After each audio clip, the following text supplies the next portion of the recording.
Thank you. Hi everyone, how you going? Cool. It's okay if I don't use the mic. It's okay. Sorry. Can you guys hear me? Is that loud enough? Cool. Sorry. More comfortable without it. Cool. Okay, it's going to be a bit awkward. There's no clicker, so I'm going to stand over here for the first part, if that's okay with you guys. All right, so it's a bit about me before we start, and I'll be quick on this bit because I know you want to get to the juicy bit. So this is me at 11 years old. And at that age, I started trading basketball cards really heavily. I got really into it. And from trading basketball cards, I really got into stats, into data. And I used to actually turn the basketball cards around and study the field goal percentages, the points per game, all the stats about most of the basketball players. And I'd actually memorize them, right? So yes, that was me as a child, very strange. And because of that, I actually made quite a bit of money from trading cards and actually selling them. So I did that I'd love to do that. Like what I'd do is I'd go to school, I'd trade cards, I'd go to stores and sell my good ones. I'd sell them to kids. I'd buy packets of cards in bulk. I'd sell them the packets to kids, and I loved it, right? So that was my true entrepreneurial venture, my first entrepreneurial venture. Maths don't lie, right? You're going to see this guy quite a lot in the presentation.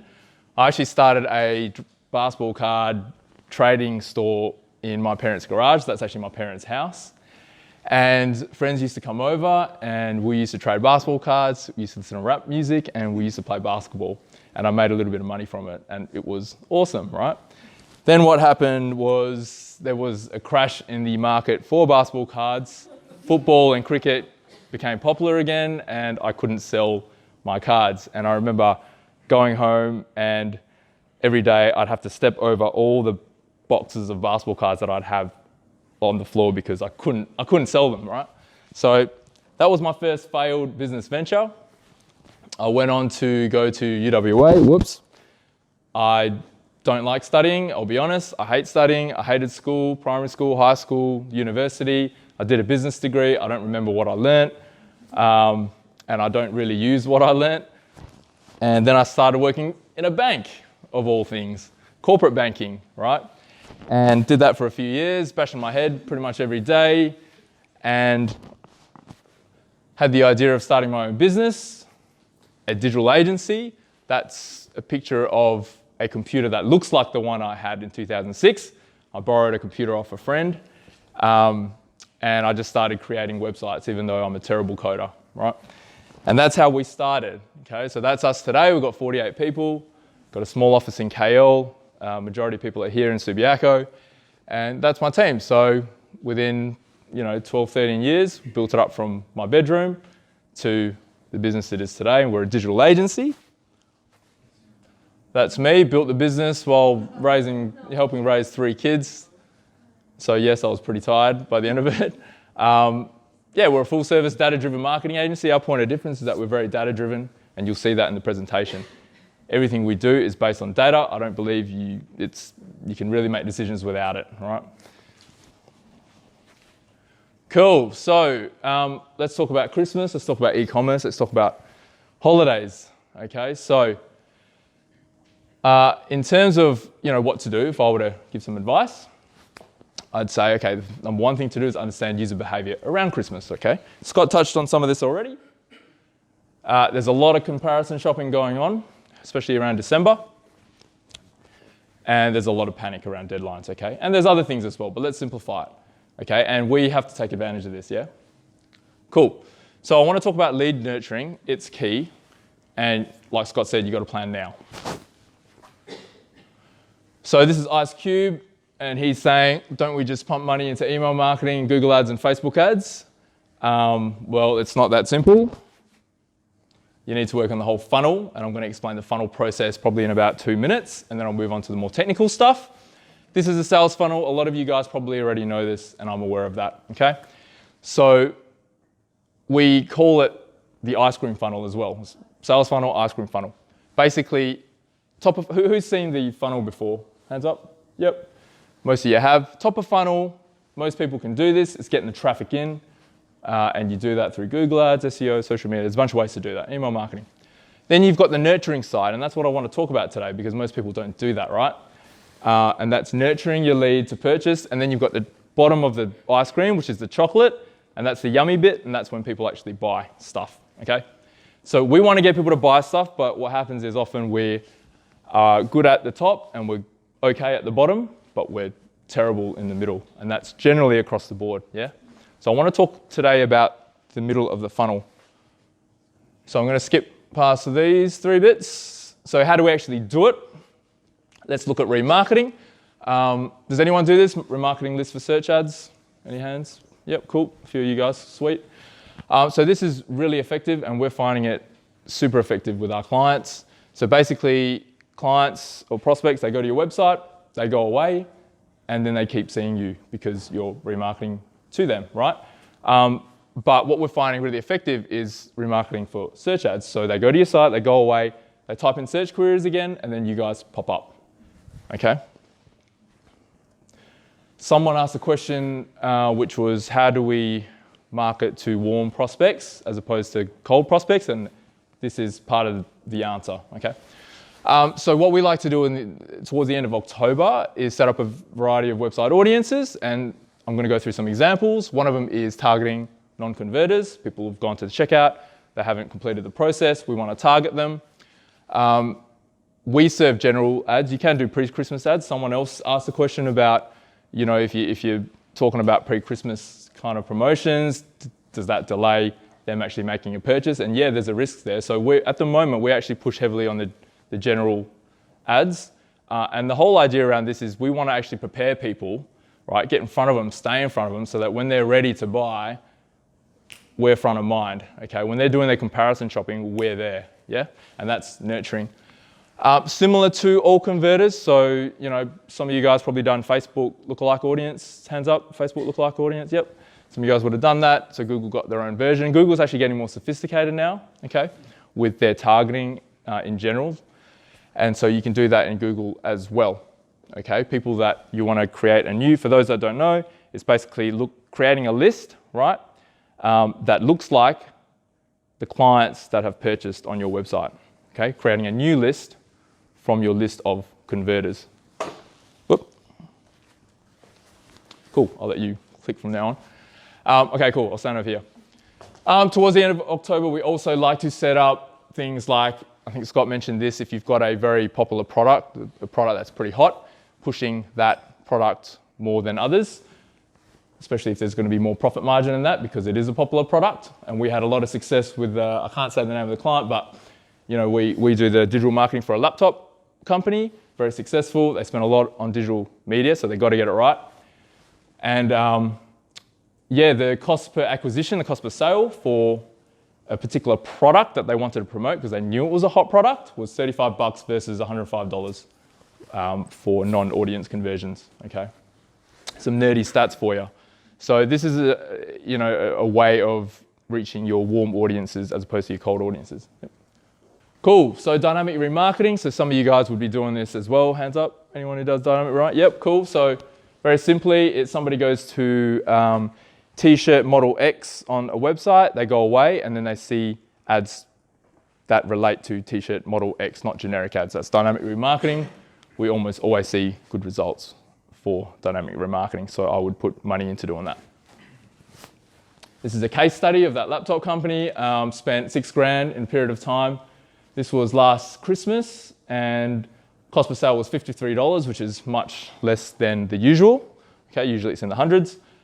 Cost per click, 40 cents, cheap. Some examples of some of the ads, dynamic remarketing ads, and it worked well. They sold a lot. Cool, so this is also a case study of remarketing to website visitors, remarketing to warm versus cold. The yellow is the existing website visitors, cost per sale equals CPS. Users not in audiences, right, had a cost per sale of $105. Users that visited the website, cost per sale, $45. So a lot cheaper to market to your warm prospects. Yeah? Cool. So aside from website audiences, we also set up audiences like based on in-market demographics, interests. Those are some examples of audience that we created for this particular client. Make sense? Cool. And that was good because, by analysing all this data, we realised, sometimes you think, oh, this audience is going to be really good. Parents of teenagers, because they're gaming laptops. Well, actually, no, they weren't actually a great audience, and the stats showed that. So we actually took away budget from that. Advanced degree, we thought, smart people like to play games. Maybe let's target them more. But they really didn't convert that well, so we took away budget from them. Yep. Maths don't lie. All right, cool. Next. Google Shopping rocks. So similar case study. Shopping campaigns had a cost per sale of $27. This is over we did a Boxing Day sale promotion for these guys, and it crushed the other forms of promotion, of advertising. So Google Shopping is good, especially around holidays. And even, like Christmas and Boxing Day aside, I think it's just, we're talking about Christmas, talking about Boxing Day, and that's great, but you guys know this as well. You want to get this right regardless of the holidays, right? Businesses are not just based on Christmas. And by employing all of the tactics above plus more, dynamic remarketing, creating custom audiences, and really analysing the data around that, we'll manage to bring up their return on ad spend from 301% to 839% over a 6-month period this year. And it was even lower before that last year. So, yeah. Again, maths. Cool, next. Maths don't lie, that's the guy right there. Okay, so to summarize on what I just talked about with the Google AdWords stuff and the Facebook ads, you can do a lot of that stuff on Facebook ads as well. Okay, so they both have features that can do the remarketing stuff. 3 minutes, cool. Action number 1, set up your remarketing buckets now. If you haven't done it, then set them up through your Google Analytics, AdWords, Facebook, all that stuff, because you want to start capturing your website visitors now so that when December rolls around, you can go hard targeting those people. And another thing I forgot to mention actually was you can spend, I'm not sure if the slide was up there, but basically you can also spend more on, I would actually recommend spending more on your existing website visitors, so bidding up 50%. We bid 50% more for that client that I was talking about, and it worked wonders. The conversion rates were really high. Okay, so bid more for your existing website visitors. Action number 1, set up your remarketing. Action number 2, apply remarketing lists for search ads. Users who are not ready in October, November, they'll be ready in December. And if you're in front of them, you've got better chance to close them. I recommend product page viewers, anyone that added products to cart, users that navigated to 3+ pages, users that viewed the shipping handling page. By the way, you can download the slides after this. Okay. Yep. Action number 3, dynamic remarketing. I recommend that. It's always good to have it anyway, but increase it around Christmas. People do a lot of comparison shopping then. Action number 4, shopping on Google Shopping, Facebook Shopping, Smart Shopping on Google does really well too. How do we nurture leads? So I'm going to quickly shift from the search ads and Facebook ads to now email personalization and automation. So if you go to this bit, so Scott did mention some of this already. Again, start capturing data now, start growing your list, whatever you got to do, whether it's, whatever, like some kind of promotion or hook to get them in, competition, start growing that list. Want to go to the next one? Don't worry, this is just a sample example, okay? This is an example, you don't have to read it all, but create your email automation workflows. In an ideal world, what you want to do is create personas, okay? For your business, you might have 4 personas, okay? Different ages, different genders, whatever, right? You create personas, and then what you want to do is you create email workflows based on each persona, okay? It is a lot of work, so if you can't do that, create one workflow, something like that. And the whole point of lead nurturing is not just sending emails only about sales, because then you become a commodity. It's adding value. A lot of us know that already. Informational content, free demos, education and entertainment to me are always the big winners, yeah? So if you can do that through email, then that's awesome. That's just an example. The next one. And then finally, what you want to do is use a CRM to actually manage all of this. So some of you guys, like different people, were using different things. I heard some, we've used quite a few. I really like HubSpot. We've had a lot of success with it. You can track people to the T in terms of what they're doing, and then set automation triggers. I love it. It's not cheap, but it's good. Active Campaign's another good one, and you guys, some of you guys are using other ones that are good as well, okay? Yep. Cool, do what I say, and this will be you, hopefully, come Christmas time. And yep, hit me up if you want to talk about your pre-Christmas strategy, or if you want us to do an audit on whatever's happening now with your, Google Ads account, Facebook account, website, whatever. And if you go to the next one, download the slides if you'd like. Thank you.